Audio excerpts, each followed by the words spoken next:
if you're joining us today, you've probably reached that wonderful yet slightly frustrating stage in your language journey, C2 fluency, Hmm. which means you can already read sophisticated stuff, you can watch complex films, hold detailed conversations, you have the grammar down, you've got a huge vocabulary. But there's a but. There's a but. There's this lingering sense that there's something missing, that final little bit of polish. Exactly. You're hunting for that near-native feel. Hmm. And this is really about moving beyond just being grammatically correct. It's about achieving, well, rhetorical function. Rhetorical function. What do you mean by that exactly? I mean, getting rid of those subtle hesitations that still creep in. It's about mastering the precise intonation that signals subtext, Yeah. And maybe most importantly, integrating that implicit cultural understanding that really shapes how native speakers communicate. I see. The difference at C2 isn't just knowing the words. It's knowing how to use them to persuade someone, or to tell a joke properly, or to be ironic. Okay, so our mission for this deep dive is to give you a highly effective and, I think this is the key part, an enjoyable shortcut to absorbing all of that. And enjoyable is the absolute key. Right. We're going to kind of set the textbooks aside and focus on two incredibly powerful and, accessible methods, diving into high-quality TV series and really looking at how to use audiobooks strategically. The main takeaway here is pretty transformative, I think. You're aiming for absorption through enjoyment and just massive repeated exposure. The goal is not to sit down and, laboriously memorize lists of words. No more flashcards. No more flashcards. It's about internalizing those natural patterns of speech, the rhythm, the flow, the chunking of phrases, Yeah. just by relaxing and watching or listening to something that's genuinely entertaining. We want to maximize your immersion time without it feeling like work. All right, let's unpack that. Let's start with TV series. We're assuming that if you're listening, you already have a solid foundation. You know the grammar, you have the vocabulary. So why are TV series such an amazing tool, specifically for someone at the C2 level who's looking for that final polish? What's the gap they're filling that an advanced textbook just can't? Well, TV series provide context and dynamism. Something a static page of text just can't replicate. They bridge that gap between your theoretical knowledge and the messy, volatile, real-world application of language. Okay. For a C2 learner, this means developing what linguists call prosody. Prosody. Yeah, the natural rhythm and stress of speech. And it means internalizing how people use idioms and slang without even think about it. But I think the biggest benefit is that window into the implicit cultural understanding. The unspoken rules. The unspoken rules of conversation, yeah. The humor that's embedded in everything, the common references that are just crucial if you really want to integrate. It's like the difference between reading a script and actually performing it. For us at this C2 level, we're not really listening for the individual words anymore because we probably know most of them. Right. We're listening for how people connect those words, how they use their intonation to show they're being sarcastic or uncertain, and how they express their whole personality through their linguistic choices. It's immersion in language as a social act. That is precisely right. And the real beauty of a TV series is you get that repeated exposure. You're listening to the same small group of voices and characters for dozens of hours. So you start to internalize it. You start to internalize their speech patterns without even trying. You stop translating in your head, and you just start thinking in the linguistic style of the characters you're absorbing. Okay, let's do this. Let's kick things off with a show that basically throws you right into the deepest end of the conversational pool. I'm talking about The West Wing. Oh, yeah. The deep end, for sure. A political drama set in the White House. It really is the ultimate linguistic challenge for advanced learners, especially if you're interested in political rhetoric or current affairs. It's a true masterclass in American rhetoric and high-speed communication. The creator, Aaron Sorkin, is famous for what people call the walk and talk.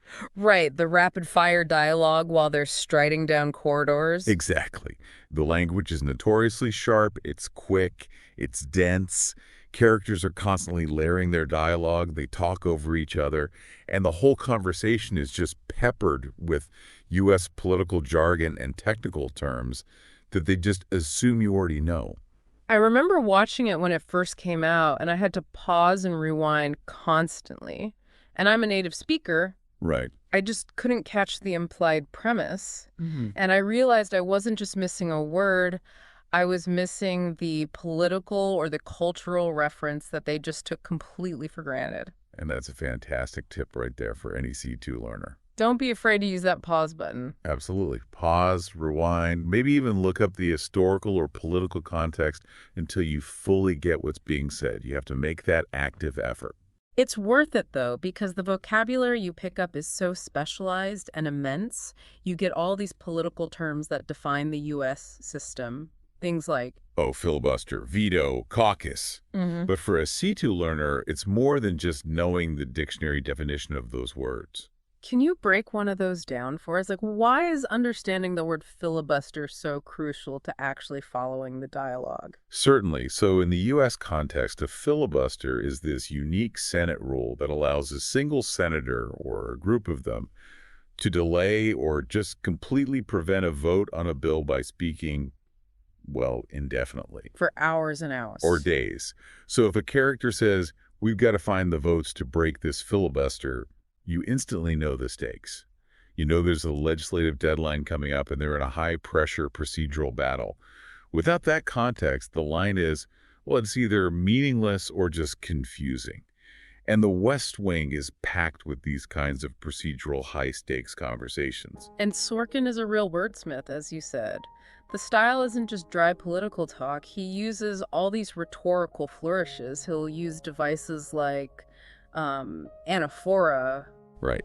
Repeating a word or phrase at the start of successive clauses. Yeah, to build up this amazing dramatic effect. And he uses subtle humor, heavy sarcasm, brilliant wordplay to undercut all that tension. And if you listen closely, you'll hear how many of the characters, President Bartlett especially, use questions not really to ask for information, but to make a point. but to make a rhetorical point, exactly. And that ability to tell the difference between a genuine question and a rhetorical challenge, that is a core C2 skill. The West Wing demonstrates it constantly. So for a starting point, if you're going to dive in, we'd recommend Two Cathedrals. It's from season 2. It's often cited as the show's linguistic and emotional peak. It just shows how sophisticated language can deliver maximum emotional punch. Okay, now for a pretty big shift. Let's look at a show that's beloved all over the world, friends. There's this misconception, I think, that sitcoms might be too easy for advanced learners. But I would argue that this kind of lighthearted, highly quotable show is actually essential for getting that true conversational polish. I absolutely agree. I mean, while the vocabulary might seem simpler than, say, The West Wing, A lot simpler.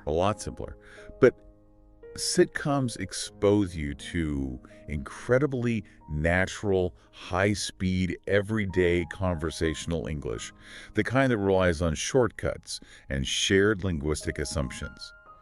This is where you master the rhythm of daily life. And the cultural integration part is huge. Friends is an iconic touchstone. Its catchphrases, "How you doing?" or "We were on a break." They've become part of the cultural lexicon. They really have. Understanding those references is a critical step in integrating into the English-speaking world and just being able to participate in spontaneous, low-stakes humor. Linguistically, it's a goldmine for advanced learners who are focused on flow. Specifically, you want to listen for ellipsis and discourse markers. Okay, ellipsis. That's the habit of dropping words that are just understood from the context, right? It's key to sounding like a native speaker. That's it. Can you think of a practical example from the show? Oh, sure. Simple conversational shortcuts. Instead of saying, "Have you got it?" they just say, "Got it." Or, "Are you coming with us?" becomes "coming with us." These tiny little omissions, they save milliseconds. but mastering them is absolutely critical for sounding natural instead of, well, stilted and formal. And the show is just packed with that kind of fast-paced, casual reduction. And the second thing you mentioned was discourse markers. Right. Friends is excellent for mastering those. Those are the little words and phrases we use to manage the flow of conversation. Things like, so anyway, well, I mean, or like, totally. They don't really add any meaning. They don't add semantic content, no, but they signal to the listener where the speaker's going or how they feel about what they're saying, or maybe that they're changing the topic. And for targeted learning, Friends is just fantastic for common idioms and phrasal verbs. And phrasal verbs are a constant challenge, even at the C2 level. It's not just because there are so many, but because of, what's the word? Polysemy. Precisely.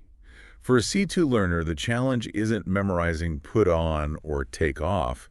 It's dealing with the fact that one single phrasal verb can have many, often seemingly unrelated meanings. Like to get away. Perfect example. It can mean to escape, like the burglar got away. Right. Or to take a vacation, we got away for the weekend. Or to receive a minimal punishment. He got away with just a warning. Yeah. Mastering those shifts in context requires immense exposure, and sitcoms provide that context over and over again. And focusing on the characters helps too. I mean, each character has a truly distinctive way of speaking that just screams their personality. Oh, absolutely. Chandler is defined by his sarcasm and his witty comebacks. Monica is organized and uses very precise, often controlling language. And Phoebe's just quirky and eccentric. She uses all these whimsical metaphors. And by listening to them, you realize that language isn't just about conveying information. It's about establishing and performing your identity. If you can replicate their linguistic personality, not just their words, you've mastered a level of fluency that's way beyond the textbook. If you're looking for a standout episode for speed and wit, the one with the embryos, the classic quiz episode, that is a perfect example of fast-paced dialogue, competition, and humor that's all based on subtle wordplay. Okay, let's move on. Let's discuss a show that uses language to demonstrate this really intense character and moral transformation. Breaking Bad. A very different vibe. Very different. It's a crime drama. It's intense. It deals with very dark themes, so the language reflects that intensity. There's swearing, there's violence, drug use.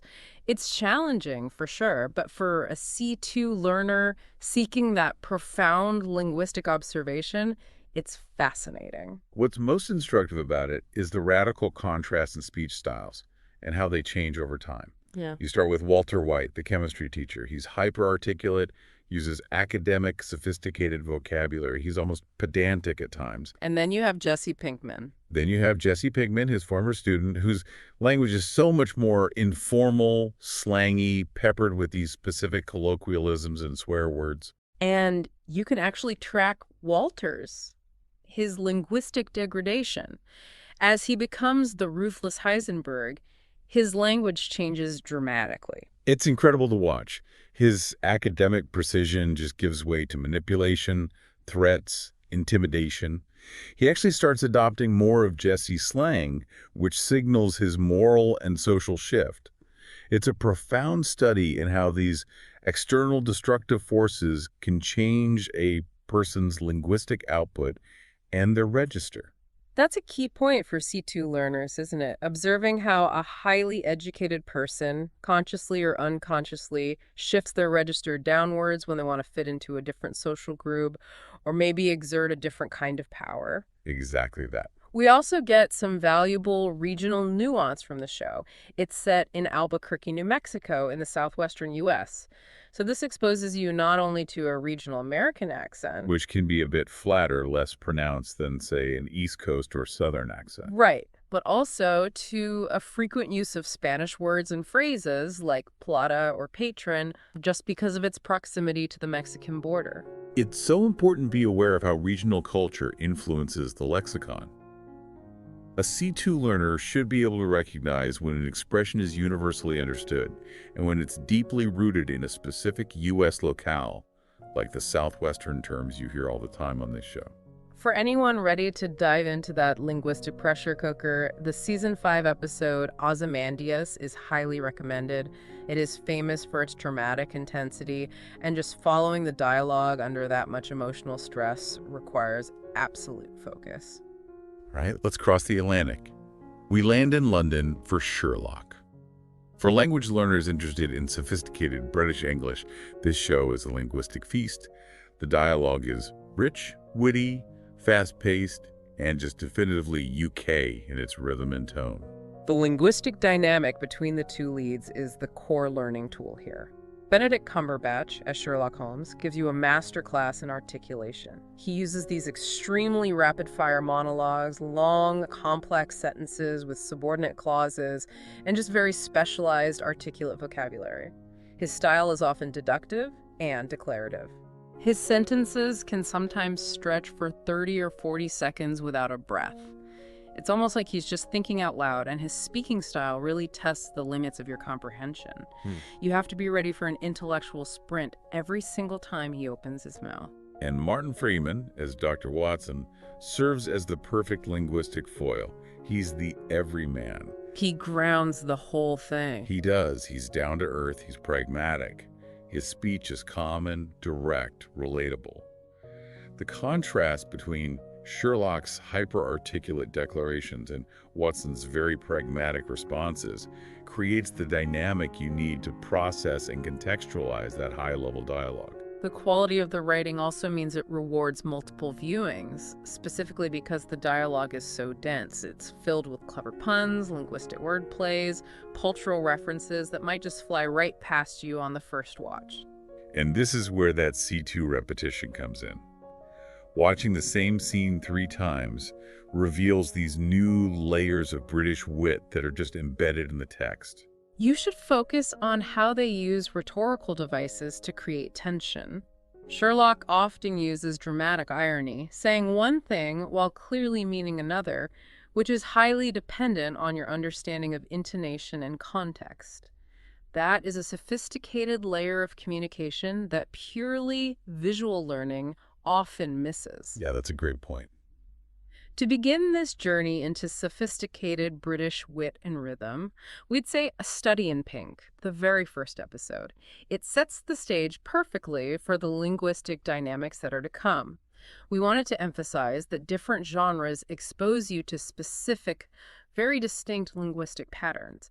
So now we're moving into a rapid but still deep set of dives tailored for specific advanced learning needs. Okay, first up, let's talk about languages manipulation. Mad Men. This show, set in the 1960s advertising world in New York, is elegant, sophisticated, and a true period piece. The vocabulary is beautiful, but the real lesson here is how language is deployed for power dynamics. It's not just about selling a product, it's about selling an idea, a lifestyle, or yourself. Exactly. The focus for a C2 learner here should be the use of euphemisms and passive-aggressive critiques. Think about how the characters discuss things like alcoholism or sexism or infidelity. They never use direct, blunt language. No, it's all veiled. It's all veiled. They cloak uncomfortable truths in layers of polite but very biting language. You learn the lexicon of corporate ambiguity and unspoken tension. Don Draper, the central character, is an absolute master of the linguistic pitch. His monologues are brilliant examples of using evocative, carefully chosen language to bypass logic and appeal directly to emotion and these deep, often unacknowledged cultural yearnings. Understanding that subtle manipulation through language is a very high-level skill. For a masterclass in this manipulative elegance, we'd recommend The Wheel, which is the season 1 finale. It captures the show's linguistic and thematic power when Don delivers one of his most famous, emotionally charged pitches. Okay, moving on.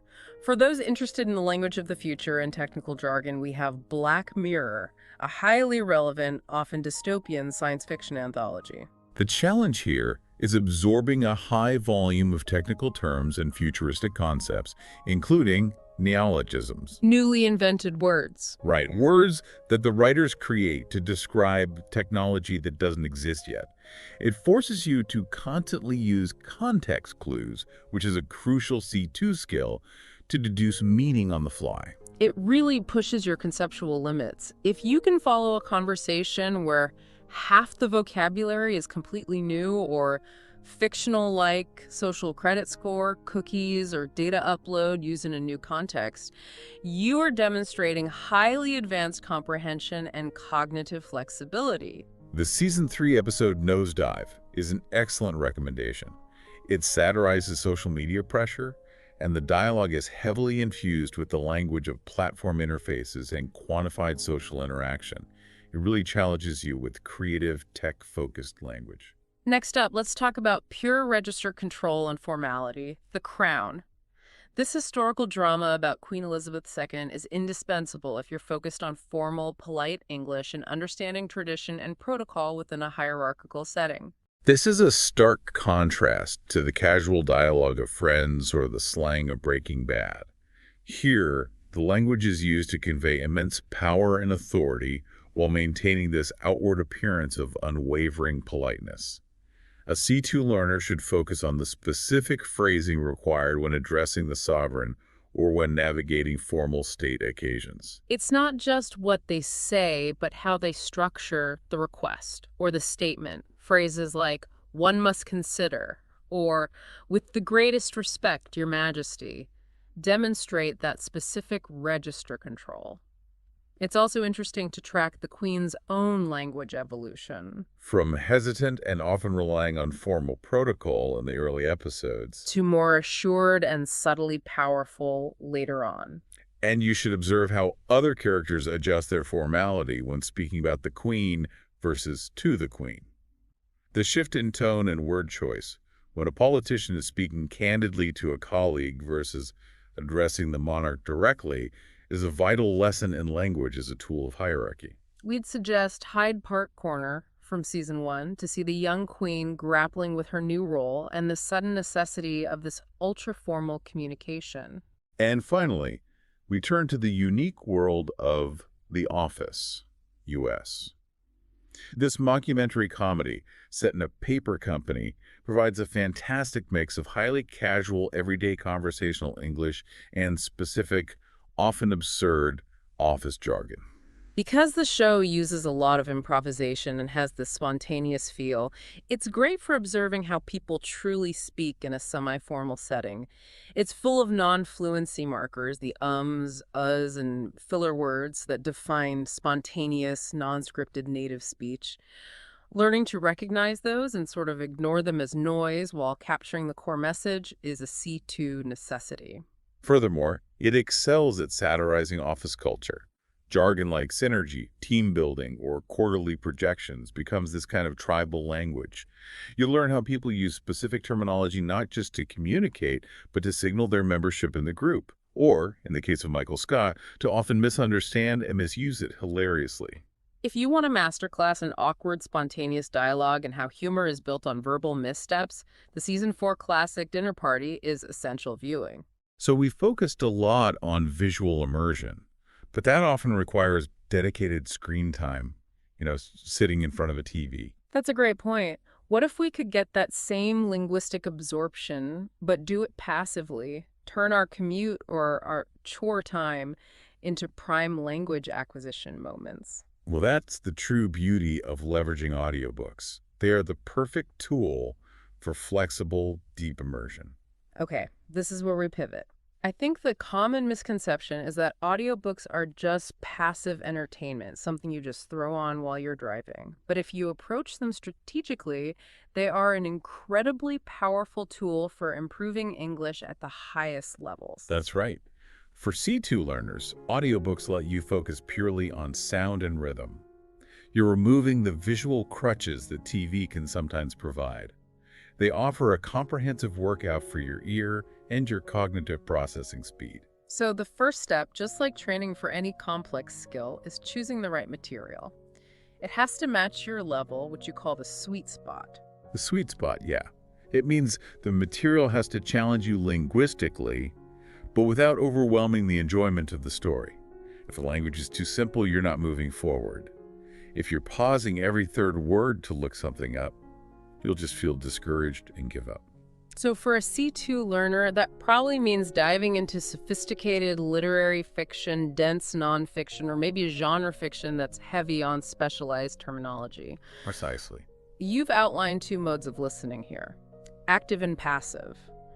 For C2 fluency, how should we toggle between these? And what is the specific cognitive benefit of passive listening? Okay, so active listening is your deep focus workout. It's where you might actually follow along with the text while you listen to the audio.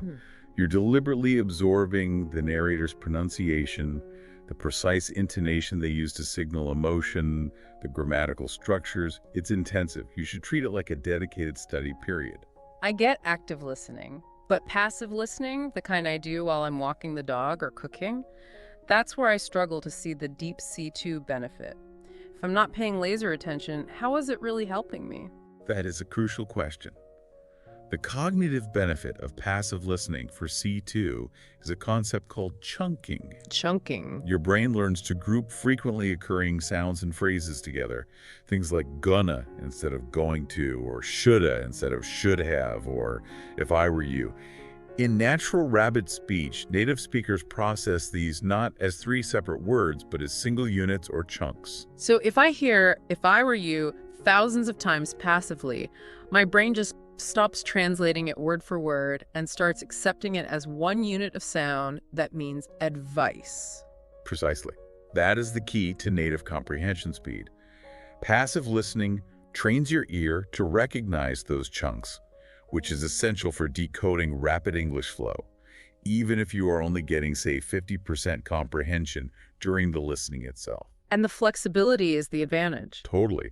Switch to active mode when you have 30 minutes of focused time. Use passive mode to build up that chunking capacity during otherwise wasted time. Right. Now, audiobooks are packed with beautiful new words, often sophisticated ones. How do we make sure that those new words actually stick and become part of our active speaking vocabulary instead of just being words we recognize? This requires elevating the standard vocabulary acquisition process. We start with the 4 steps, but we add C2 rigor. So, when you hear a new word, 1. Rewind. 2. Guess the meaning from context. It's a little detective game. 3. Write it down. And the crucial 4th step we talked about. You have to use the new word immediately, in speaking or writing. But for C2, we have to prioritize 2 elements when you write it down: collocation and register. Collocation, that's which words the new word naturally pairs with, right? Yes. For example, you learn the word profound. Does a person feel profound anger? No, not really. You feel intense anger. You feel profound sadness or profound relief. Learning that pairing, the collocation, is what makes your speech sound authentically native, not just grammatically correct. And the second part was register. Secondly, register. Is this new word formal, informal, academic? If you learn a very academic word and you drop it into a casual conversation with friends, you're going to sound awkward.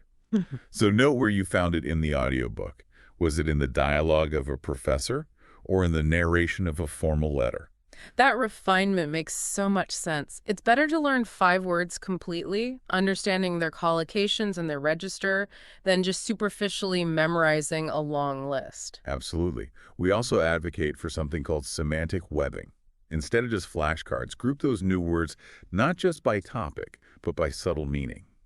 If you learn 10 synonyms for angry, understand the specific intensity and context for each one, from annoyed all the way to furious to incensed. That is C2 vocabulary mastery. Okay, so listening to audiobooks, particularly with high-quality narration, must be key for mastering pronunciation and intonation. How does this passive absorption help us perfect the sound of our English? Well, audiobooks are like having a private accent coach. By listening to different narrators, British, American, Scottish, Australian, you train your ear to the nuances of English spoken all over the globe. This prevents you from being thrown off when you're speaking to someone with a distinct regional flavor. And intonation, this is truly where that near-native polish really comes in because it conveys so much subtext. Intonation Yeah. is the music of language. It's how the voice rises, it falls, it stresses specific words, and uses pauses. It's how meaning is signaled beyond the literal dictionary definition. For C2 learners, this is essential for conveying sarcasm or doubt or genuine curiosity. Can you give us a concrete exercise a listener could try focused on intonation? Absolutely. Take a simple phrase like, you think. If a narrator uses a rising tone at the end, it conveys genuine inquiry or surprise. You think? Really? But if the narrator uses a falling, stressed tone on the word think, it conveys sarcasm, doubt, or skepticism. You think? It's an immediate, crucial distinction. Audiobooks are vital for absorbing these subtle, profound aspects of communication that change everything. We're learning to sing the language correctly. All of this sounds like it requires some serious dedication. How do we fit this high-level listening into our already busy lives? How do we make audiobooks a sustainable, long-term habit? The first and most critical strategy is turning wasted time into prime learning time. Think about your commute, cooking dinner, walking the dog, waiting in line, doing laundry. These are all pockets of time where your mind is often idle. You need to utilize them. Even short bursts help. Even short bursts of 5 or 10 minutes are beneficial for that passive listening and for building that chunking skill. So instead of thinking, I need to find an extra hour today, I'm reframing it as, I have 40 minutes of driving today that I can leverage. Precisely. That reframing changes the habit from an added burden to an optimized utility. The second strategy is to create a ritual. Consistency is key. Schedule specific time, maybe 30 minutes before bed with a physical book, or a dedicated Sunday morning coffee ritual. Making it a conscious, enjoyable choice increases its sustainability. Let's talk about technology. The speed controls on most audiobook apps are a game changer for advanced learners, right? No, they offer tremendous customized flexibility. If the material or the narrator's accent is extremely challenging, slowing it down to 0.8x speed makes a world of difference for initial comprehension. It gives your brain extra milliseconds to process those complex collocations and rapid sentences. And for C2 learners who want to really push the boundaries of their comprehension speed, speed it up. Trying 1.25x or even 1.5x challenges you to adjust to a flow of English that is faster than the average native speaker. Yeah. Think of it like choosing the right weight at the gym. Yeah. You want something that challenges your processing speed, but doesn't cause you to completely fail. It hones your concentration and makes native speech feel comfortably slow by comparison. That's a fantastic framework. Finally, we touched on interruption earlier. If I encounter a difficult word during active listening, I lose the story's emotional flow if I pause every 30 seconds. Isn't that counterproductive to absorption? It can be, and that's the balance we have to strike. For C2 learners, we prioritize using context clues first. Try to deduce the meaning and continue the flow. If you are truly stumped and the word seems critical, jot it down quickly to look up later, but keep the listening going. The goal is to interrupt the story as little as possible to maintain that immersion. So the emotional and narrative flow is what keeps you coming back. Consistency trumps momentary perfection. Exactly. And the advice evolves with the learner. B1, B2 learners might pause every time. C2 learners should try to deduce and prioritize the narrative momentum.